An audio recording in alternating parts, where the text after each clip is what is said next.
Welcome everybody to Project You, Project Me, the FTG guide to self-belief and self-coaching.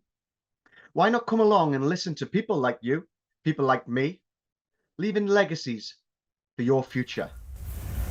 Welcome to the Project You, Project Me, FTG edition 6, I think we're on now. So that's fantastic. And we've got a great person here today, and somebody actually that I reached out to, or reached out to me to kind of help me a little bit over the last 6 months. So I'm absolutely delighted and excited to have Fiona Jones on the show today. So Fiona, welcome. Thank you, John. How are you? You're right. Yeah, I'm okay. I'm all good, and really, really loving everything that I do. And I know that you've been involved, and we're going to talk about some of those things, that you've done in the past. But tell me a little bit about yourself, Fiona. Where you've come from, where you used to serve, all that kind of stuff. Who you serve with. Just a little tiny bit about yourself, so people get a bit of a perspective about that.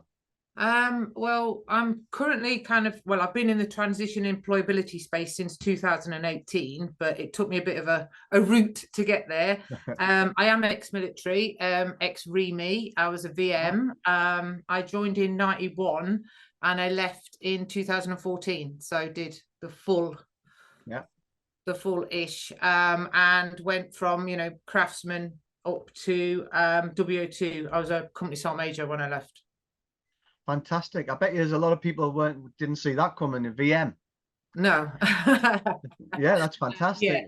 And obviously the military in the early 90s wasn't maybe the most welcoming place to be a female who wasn't a clerk or a chef, shall we say? Do you know what I mean? So, but it is what it is. It made my skin quite thick and kind of helped turn you into who you are, isn't it, really? I suppose you could put it fantastic. that way. So you made it. So you made it in the military, which is fantastic, and you got to that warrant officer position, which is absolutely brilliant. You joined just before me, actually. So when I joined, there was still dinosaurs around then. Yeah. So lots and lots of things have changed since then. But 2014 isn't that long ago, although it's 9 years now. Yeah. People say you've been out ages. Well, no, I've been out 7 years. That's not ages. It's still quite current. But when you left in 2014, how was your transition? How did you go through things? Did you engage well? Everybody knows I didn't, but did you find it easy, hard? What was yours like? Well, mine was a bit. Well, me and my husband both serving, and we were both kind of due out at the same time. Yeah. So, two warrant officers, we can organise this, we can do a plan, easy. And what could go wrong? So we kind of agreed that we would get out 6 months apart. So his payout would be the deposit on the house, he'd get a job. Do you know what I mean? I would then, I'd do my transition, I'd get a job, my payout, buy the car, new furniture, all that. So that was our master plan. But my husband didn't do any transition, no resettlement, nothing like that, because he had a job. Right. And then on the Friday, when he was supposed to start work on the Monday, they phoned up and said, we've lost the contract, so you haven't got a job. So that was, the first thing that went wrong with the Jones family transition. So so that was a bit like, okay. And so not done any resettlement or anything, no CV, no nothing, so it was a bit like, oh, okay. So we kind of pulled it together. He got it, and he did get a job, don't get me wrong, but his has been very up and down, had numerous roles, do you know what I mean? But he's found his feet, and he's all right, and it's all good. So then when it came to my time, I was like, oh yeah, I'll do all the, CTW, all the stuff. But at the time when I was getting out, most REME were all going and join Jaguar Land Rover. That was like the thing. They were all going up there. I knew what I didn't want to do, but I had no clue what I wanted to do or what I could do. And I don't know if it was the same for you, sitting in the classroom on CTW and everyone else is like, oh, I'm setting my own business up, or I'm doing this and I'm doing that. And you're the one thinking in the corner that, oh my God, all these people are all sorted out. What am I going to do? And looking back now, you think maybe half of them didn't have it sorted, but they sounded as if they did, didn't they? So I used to just go home at night and just cry my eyes out because I was like, I have no clue what I'm going to do. Do you know what I mean? And when I had my one-to-one after, you know, on day 3 of your CTW, you go and meet your careers consultant. And I was that one that went through a whole box of tissues. I was in tears. I was like, I don't know what I want to do. I can't do anything. Everyone else is sorted. And my careers consultant, lovely lady, Steph Moore, she was amazing. She took me back through every single role that I'd done. And I had to tell her everything that I'd done in each role through my whole army career. And then she was like, right, stop there. You lit up. What did you enjoy about that role? And she'd write it down. And then she'd go, right, carry on. And we worked out all the skills that I'd used and what I enjoyed, what my strengths and stuff. And it was through her that then talking to her, it was then either, because I'd done army recruiting as well, it was either going recruiting or, you know, into employment support that I wanted to do. And it was through her kind of dragging it out of me that gave me all that. So then I went on and I did my petals course. I did my HR level 3 as my resettlement courses. And I did interview. I got through to the second round. There was down to me and one other, and I didn't get the job that I first interviewed for, my first ever interview leaving the military as an employment advisor. I didn't get that, but I was quite happy with myself that I got through, you know, all the way through all the things. So but then I went and worked for JCB. I took a job that I knew I could do, scheduling, you know, doing engineers' diaries, just normal prod sergeant sort of stuff. So it was just because I needed a job, obviously, but I did that for a year, the building up your customer service skills again, it's all still getting all your transferable skills. So then I could then come across, because I always had an eye on, and people think I'm weird, but I wanted to work for CTP because they supported me, and Steph had took her time with me, and, you know, really, and I thought, well, me and my husband both kind of struggled in separate ways. Then because I've done it, I wanted to then help people the way that I helped. So I always had an eye on openings for working for CTP. So when I saw an advert for client service advisor at the old shop one, I applied for that, and it was Ruth who was the office manager when I'd gone through, and she was your careers consultant. She was still there, so I was like, oh my god, do you know what I mean? Obviously she didn't remember me because thousands of people go through, but then when I did the interview and I was successful, and I said, oh, I did go through it, she was like, oh, and then they were all getting my records up and everything, going, oh yeah, you were that one. But yeah, so that was kind of what made me want to work for CTP, because of the way that they took their time and really treated me well, you know, and I wanted to kind of pay that back. I suppose it's why I'm where I am. Yeah. You know, I don't work for CTP clearly, but, you know, I'm doing the same kind of thing really, and just in a different business.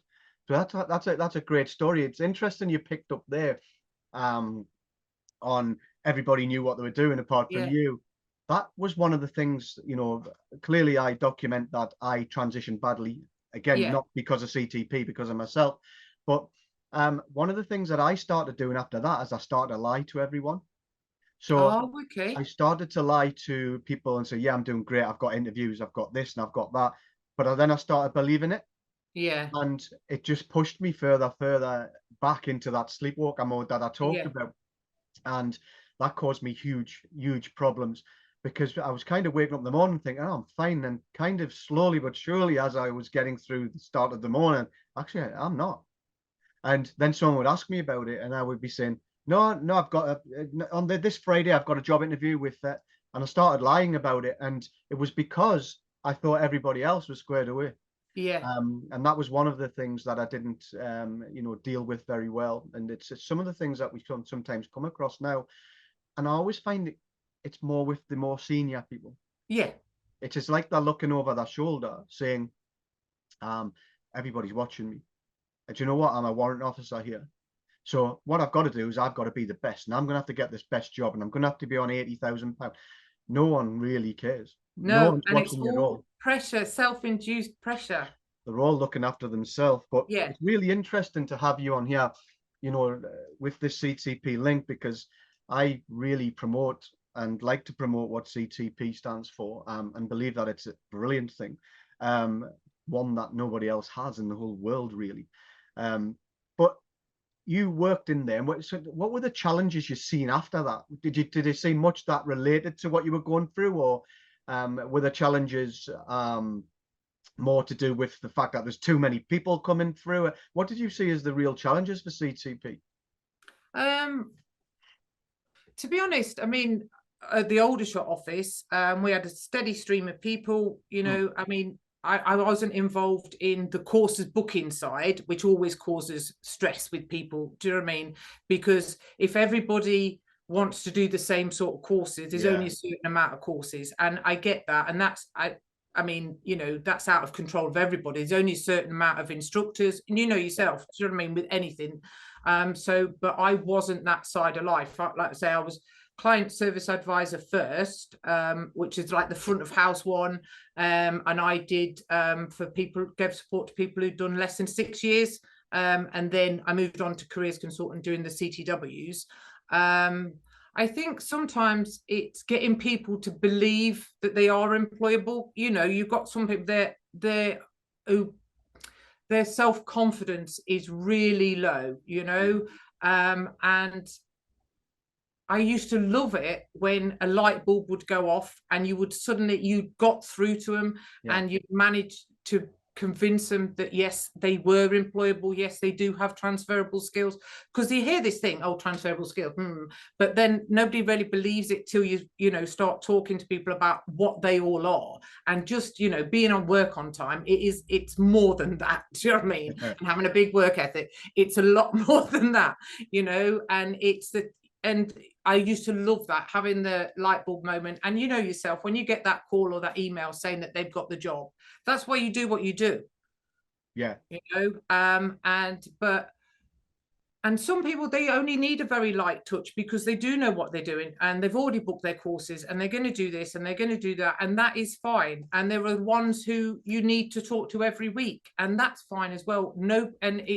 You've got to realize nobody is the same. And if everybody kind of realizes their path is always different, then it's okay. But my personal thing that I've struggled with working with CTP, and I don't know if you'll get the same because now with FTG, but it was the negativity on social media, because you know, people don't go into work when you're in a role that helps people, you don't do it for the money, you do it because you want to help people. So you're putting your heart and soul into stuff and you're sorting out, and everybody that I worked with across CTP, everybody believed in it. Do you know what I mean? And then something didn't happen, somebody doesn't get a course, somebody doesn't get a job or whatever, and they write something, and then everybody, all these people jump on it. And obviously you can't get involved, you can't reply, you can't put your, you know, but it used to kind of take over, and I would then I'd read the comments, not just the main post. I would then go into the comments and I would look them up on LinkedIn when they went through resettlement, and there were people who'd been out 12 years. Why are they bothered saying, oh, my resettlement was rubbish? Well, it clearly wasn't. It hasn't held you back. You're now, you know, a CEO of a company or whatever. You're doing this, you're doing that. You're a successful person. Why do you care that something businesses? I couldn't get my head around that. If you left 10 years ago, why are you still angry? Because you're in a job. I don't get that. But and you know, everyone used to say to me, don't do it, Fiona, don't do it, Fiona. But I had like this, I don't know, this compulsion to read all the comments, and then it would break me. It really would, because you're giving it 100% in the day, and then one little throwaway comment that someone will type and forget about it. Yeah. And one of the worst things is you can't really reply, you know, especially when you're in quite a big business, because there's probably policy against that. Yeah, it was definitely policy. We weren't allowed to, but you still read him. I know. And I remember it was a while back now, but I seen a lot. I don't think there's as much going on there now, by the way. There was quite a Maybe bit. It's after I've left. Well, No, You won't say don't any more know. about that. But I, I always think a lot of the negativity came from veterans, ex-forces, and people who've been out a while because it's something we Yeah, want to shimp at. And maybe they did have the odd thing that went wrong, but they all jump on the bandwagon because we are quite good at doing that. And I was certainly part of that game, probably in the first year or two of me leaving, because I didn't blame me then. I yeah, blame me now, but I blamed somebody else then, and it was you guys. Of course, I see right through all of that kind of stuff now, and it's one of the things that I do. But I did put a post out a while back. It's probably a good 12 months ago, saying, "Listen, there's some human beings behind this. Um, I guarantee you, they are trying their best. They'll be doing what they can, and they'll be stretched. So every time you're putting these comments on, just believe that they're all looking at what you're putting." And I can see that because the bigger you get, the more negativity you get. yeah, And I get a little bit of that now from certain areas and stuff like that. Oh, you're doing it because I'm doing it really for one reason, for the person and their family, because I don't want them to kind of feel like I did. And I want yeah, them to be successful. That's the real reason that I'm doing it. Yes, we're a business and all that kind of good stuff. But actually, it's about them emails, that little in mail that comes in, the ones I put on LinkedIn. I've got my job. It's yeah, because of this. Actually, it's because of them. It's because they've actually looked after themselves. They've had the right attitude. They have, believed in themselves, like what you're saying, because self-belief is everything. And that is exactly what makes me feel good. Monday morning, one of them lying in me in tray. Friday yeah, afternoon, just as I'm about to go off for the weekend. That's why we do it. And that's yeah. exactly why you will have been there doing it as well. So, I hope that, that if I ever said anything, which I wouldn't have said anything personally against anyone, but if I ever added to that, then I can only apologize for that to all of you guys that work with CTP, because it wasn't meant in any of that way. And I hope people listen to this and follow that kind of advice, because there's some great people out there. And I speak to, I won't mention names, quite a few people from CTP, and I do believe that they're doing a great job. But And even if the CTW isn't for everybody, or yeah, at least go on the employment fairs and the insight days, because they're huge, and they're free, and you get to talk to employers and you can ask all your questions. And if you don't take anything from there, then I don't know what you want in your transition. we'll go on everything. That's Yeah, that's our kind of strapline to everybody. It's not just about the FTG, it's about getting on as much stuff as you can. Learn jargon, learn what's out there for you, get your yeah, direction. You're not doing that by just coming to the FTG.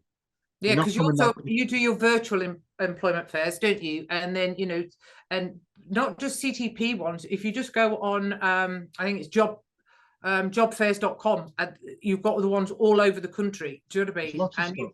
Yeah, it doesn't have to be a company that says, "Oh, we're forces friendly." It could be anybody, just somebody who's going to give you a job. Just speak to employers, and like you say, get used to the lingo and the jargon and everything, and what they're looking for. And then what courses to book, because that's always soul destroying as well. When people book the wrong, you spend all your money, and Yeah. they suddenly change what they want to do, and there is only a certain amount of money, and that's set by the MOD decide on that. Because I think a lot of frustration with people in transition is courses and funding, and that isn't anything other than that's the MOD, isn't it, who sets that? Well, it is, and there's also a directional problem there, because some people don't know what they want to do and they follow No, everybody else. So, if somebody's doing an EBOSH course and you think, oh, well, I'll do that. Well, that's not the right decision. no, That's no one else's fault but yours. It's your own individual fault for doing something you're never going to use. I mean, I look at some people, we get lots of CVs through, as you know, and some of them have got like 300 quals from somewhere. And you're like, when are you going to use those? yeah, Why have you done them? Um, and I understand sometimes you're going to get a freebie or something might happen in unit, and oh, we can get in this. I get all that. That's great. But some people are kind of got that many qualifications. There's just no way. They've just really stressed themselves out and yeah, become anxious. And um, there's probably a much better and easier way to understand your direction first, and then start to plow that kind of that road, I guess, or take that road that you really want to go on, because it's just not as stressful. It's just not as much work to do. I mean, I must admit, when I was in my transition, obviously like falling apart and not knowing what to do, I did lots of skills assessments and personality assessments, you know, to match you to the roles. And I think they're really, really useful if people have no clue what they want to do, because it does, even if you just go on the National Career Service website and do that one on there, the basic one, it at least matches you to the kind of industries and jobs that you would match, because it's your answers, it's you personally that it's matched.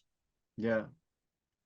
But I know before we go on to, you know, something similar, what we do, you know, I've got to go back to that thank you, because we've had quite a few conversations in the past in which you've noticed that there's something not quite right there. Yeah. And I think a lot of that's come from your experience of the negativity that actually comes along with this. So, you know, again, I've got to thank you for that, because there was a few difficult times there. Yeah. And, you know, that you kind of have nowhere to go with it. The only way you go with it is your own family, really. Yeah. Because you can't really have an outburst on it. So it can become difficult. So, you know, it's a heartfelt thank you for that, because I really appreciate that. And many times you had no reason to do it. And, you know, in people's minds, they're probably thinking, why is someone from CTP talking to FTG? Well, it's because we're all in this together. We all have to do it for the just same everyone's reason. a human. And if you see somebody who it needs just, do you know what I mean, a kind word and an offer of an ear, then you should do that as a good human. Do you know what I mean? It doesn't matter where they work. But it really helped, and you can see why you would have been a great person to go through the transition with, you know, as that mentor. I can see why that would be. So when people do say, oh, it's all rubbish, actually, I think they need to look at that a little bit and really understand that it's not quite as straightforward as people imagine. And the human being bit is absolutely it. We're all different. But, you know, I sent you the booklet that we do, you know, Project You, Project Me thing.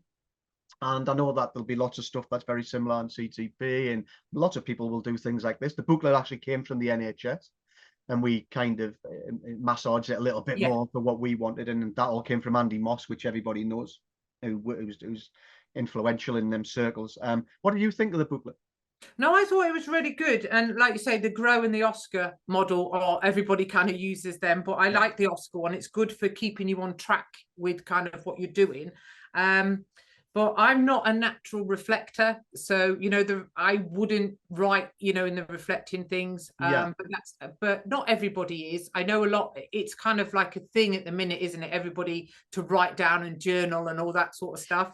Whereas I think I'm just one of them people that throughout my whole life, you know, things happen in your life and I just put them in a box with a lid on. And I think if I reflect too much, the lids will come off, and no, I don't need that.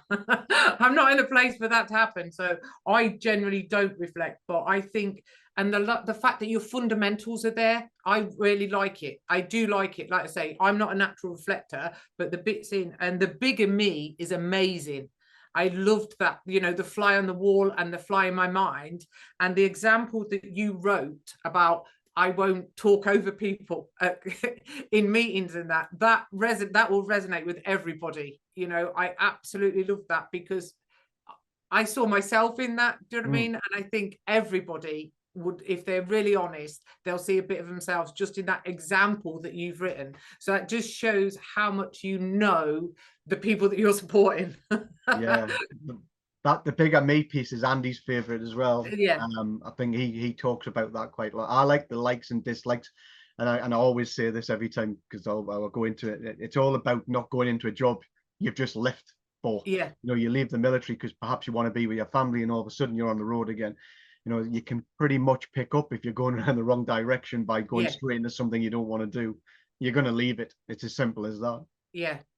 But to finish it nicely, and one of the favorite parts for everybody, or at least they tell me this, is the 3 golden nuggets and the areas in which, although you've probably got 3,000 golden nuggets, you could tell people, we'll keep it at 3. What would be your best 3 kind of golden nuggets that you would, I suppose, pass to every single person if they were coming through now? I didn't want to go to the ones that everybody always says. Do you know what I mean? But I think one of the main ones I would say is, if you recognize you've got within yourself, you've got multiple personalities. So, and it will help with your transition. So there's military you, but that's just one of them. You might be a parent, volunteer, triathlete, boxing coach. All these things make up you. So then if you realize that you're all little parts, so military you is only a small part of you, it's not as horrific when you take away military you, because then you're going to be, I don't know, whatever job you're going to be, project manager you, that will replace military you, but you're still the parent, the volunteer, the boxing coach, whatever. Do you know what I mean? You're still all of that, because I think people put, and there's too much emphasis on military then, and that's what holds them back. And like you were saying, I picked up on what you were saying, John, about, you know, I'm a warrant officer, I've got to be in the 70 grand a year job, I've got this. And but you think the only people who are judging you, I think, and that's my, this goes into my second nugget, don't be thinking you need to tell everybody at tea and toast what job you're going to do, because they're not leaving. The people who judge you are the ones who are staying in and who haven't been there. They're not you. They don't know your family situation. They don't know anything really. They just go, oh, what are you going to do when you leave? And then, oh, I'm going to go and be a bin man. What are you going to go and be a bin man for? Well, I want to be a bin man. I want to work 4 o'clock in the morning till 8 o'clock in the morning and then have the rest of the day. Fits me, do you know what I mean? Keeps me fit. I'm out in all weathers. I'm going to go and be a bin man. They'll all judge you. Nobody else is going to judge you, because you're going to move away. You're not going to ever probably, you may not even see these people again. So that's 2. You've got your multiple personalities. Don't feel the need to tell people, because it's like, I always think it's like when, you know, when you're pregnant and they say to you, don't tell the name, don't tell them the name, because someone will turn their face up. It's the same. Don't tell them what you're going to do. Just go, oh, you know, I've got a few plans, and then just keep it light. Don't tell them, because they'll judge you, and then you'll start second guessing yourself. Yeah. But it's your job. It's what you want to do, not what everybody else at work thinks. And also my last one is, and give yourself time for onboarding in your new job, because everybody just goes, oh, you know, when you start talking about your 90 days and all this, or your first year in a job, everybody military just turns their nose up and goes, I don't need that. I've been posted. I've been the new guy. I've done this. I've done it. Yeah, you have. And you've been on deployment and you've hit the ground running and you've done it all amazing. But everyone around you was military. Don't matter that you didn't know them and you've got a relationship with them within like half an hour. You're going into a civilian company. You don't know their policies. You don't know their cultures. So you don't need, they've put aside 3 weeks for you, for your onboarding. Take it. Learn the culture, get to know the person who's training you. They then become your mentor, you know, your go-to person. Learn their policies and procedures and everything, and just give yourself time to absorb it. And because the better you're onboarding, the more likely you are to stay longer in that job. I think that's my 3 golden nuggets, John. Yeah, I mean, all of them resonate with me. This personality piece. Yeah. You know, I think my wife would tell you that I still hide behind my rank. I still think I'm in the military. Let that go, John. I'm trying to. I've still got my stick here. I do a little bit of marching up and down the garden. Mine and my husband's are in the airing cupboard. That's it. Do you know what I mean? I just see it when I get the towels out, and I'm just like, what are they even still doing? And I felt like I was judged by people, but I probably felt that way because I don't know. It was so weird that what I went through with that. And the lion thing came out, which is kind of, you know, what I was saying before. And the onboarding pieces that, you know, I got a job when I left, even though I transitioned badly, but it wasn't the greatest job. It wasn't the job for me. No. And I absolutely hammered it. I know I was working 12, 14 hours a day. And I thought that's what they wanted me to do. And all, actually, they started complaining about that. Of course, that causes more friction. And then I left. And then I left the next one. Then I left the next one. So, you know, we talk a lot about the military human. So with some of that stuff that you're talking about there, about giving yourself time, people are going to give you that. You just got to relax and just let them do that. And, you know, nothing, you know, is so crucial really in the world. And, you know, that has to be done right now.